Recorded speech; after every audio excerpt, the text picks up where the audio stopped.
Assalamualaikum warahmatullahi wabarakatuh. Perkenalkan, nama saya Siti Anissa Putri Skia. Di sini saya akan mencoba menjelaskan materi tentang pemahaman pendekatan terhadap hadis klasik dengan referensi berdasarkan jurnal skripsi yang berjudul Pergeseran Metode Pemahaman Hadis Ulama Klasik hingga Kontemporer oleh Ahmad Irfan Fauzi, mahasiswa UIN Suka, dengan dosen pembimbing yaitu Bapak Rifki Muhammad Fatih MA. Dalam materi topik 15 mengenai pemahaman pendekatan hadis klasik maupun kontemporer, menurut saya kita perlu memahami maksud metode pemahaman hadis baik klasik maupun lainnya. Secara umum, metode pemahaman hadis adalah suatu kerangka atau langkah-langkah yang digunakan dalam menafsirkan dan memahami hadis Nabi Muhammad SAW secara keseluruhan. Bila ditelusuri akar sejarahnya, kegiatan memahami hadis sudah muncul sejak Nabi menyabdakan kepada para sahabat.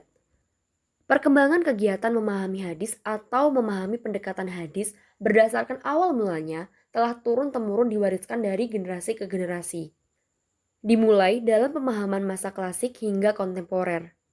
Kali ini saya akan mencoba menjelaskan pemahaman pendekatan hadis dalam fase klasik. Pemahaman hadis mempunyai dua mata pembahasan yang sangat esensial, mencakup keadilan seorang periwayat serta apa yang diberitakan atau diriwayatkan. Yang dalam istilah hadis dan ilmu hadis, hal ini dikenal dengan istilah sanad dan juga matan.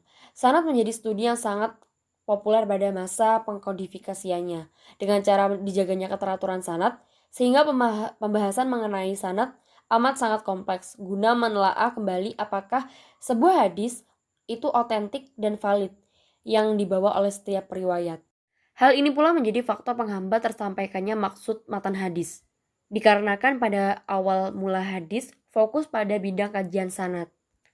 Maka sebagian ulama pada fase selanjutnya berusaha memulai pengkajian terhadap makna matan hadis atau pemahaman terhadap hadis. Sama halnya dengan pemahaman hadis tadi, periode klasik ini adalah periode pembentukan wajah awal metode pemahaman hadis.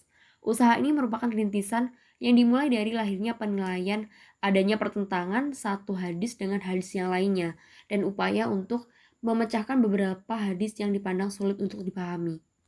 Pada masa klasik ini pula didorong dengan adanya sejumlah ulama yang berkontribusi mengeluarkan hasil pemikirannya dalam kajian pemahaman makna hadis yang langsung diterapkan. Pada masa sahabat kita mendapati pemahaman hadis yakni secara kontekstual dan juga tekstual. Dan setelah berlanjut pada masa setelah sahabat, dalam perkembangan periode klasik ini setidaknya didapati ulama-ulama besar dalam pengkajian memahami hadis, yaitu yang pertama Ibnu Qutaibah. Ibnu Qutaibah dengan karyanya Takwil Mukhtalaf al-Hadits, ia memaparkan penyelesaian dalam memahami hadis yang saling bertentangan, sehingga mendapatkan pemahaman yang sesuai dengan kandungan yang sebenarnya dari pesan Nabi Muhammad SAW. Jika diperinci, dalam upaya menyelesaikan hadis-hadis yang kontradiktif, Ibnu Qutaibah merumuskan beberapa langkah. Beberapa langkah-langkah beliau seperti mengidentifikasi hadis. Identifikasi ini berupa status hadis, hanya mengandalkan status hadis seperti sahih, hasan, ataupun doif. Yang kedua yaitu adalah melihat asbabul wurud atau dipahami sebagai pendekatan sejarah. Dalam hal ini dilihat sebab diriwayatkannya sebuah hadis. Yang ketiga yaitu adalah melakukan takwil terhadap dua hadis yang bertentangan. Yang keempat yaitu adalah memperkuat takwilnya dengan ayat Al-Quran, hadis lain, bait syair, logika, fakta sejarah, ilmu pengetahuan, dan juga lain-lain. Bila tidak memungkinkan mentakwilkannya, maka dilakukan nasih mansuh. Ulama lain selain Ibnu Qutaibah yaitu adalah Imam Al-Syafi'i dengan karyanya yaitu adalah Ikhtilaf Al-Hadits. Dalam karyanya ini, beliau mengembangkan pemahaman hadis berbasis aspek kontradiktif dalam hadis. Ini merupakan sebuah terobosan baru yang dilakukan oleh Imam Al-Syafi'i dalam kitabnya Ikhtilaf Al-Hadits. Jika diperinci, pendekatan yang digunakan oleh Imam Al-Syafi'i pada masa itu dapat dilihat dalam beberapa aspek, seperti yang pertama aspek kebahasaan, atau kita menyebutnya hermeneutika. Aspek ini sangat lazim digunakan dalam pengkajian pencarian pemahaman makna. Terlebih yang menjadi objek kajian adalah hadis Nabi Muhammad, sehingga perlu adanya pengklarifikasian melalui kebahasaan. Yang kedua yaitu adalah aspek asbabul wurud, atau kita memahaminya sebagai pendekatan sejarah atau histori. Yang kedua yaitu adalah aspek asbabul wurud, atau kita memahaminya sebagai pendekatan sejarah atau histori. Yang ketiga yaitu berdasarkan keadaan sosial atau budaya pada masa itu. Teks keagamaan sebagai teks bahasa tidak cukup hanya meneliti dan menganalisa bahasa ataupun aspek asbabul wurud. Bagaimanapun tidak mungkin teks keagamaan hadir dalam masyarakat yang tidak memiliki budaya sama sekali. Paling tidak adanya asbabul wurud merupakan bukti bahwa teks keagamaan merespon kondisi masyarakat pada masa itu. Oleh karena itu, konteks budaya secara luas yang saat itu berkembang merupakan persoalan yang sangat penting dan tidak bisa ditinggalkan dalam pemahaman hadis klasik sebagai salah satu pendekatannya atau yang dapat kita kenal sebagai pendekatan sosiologi.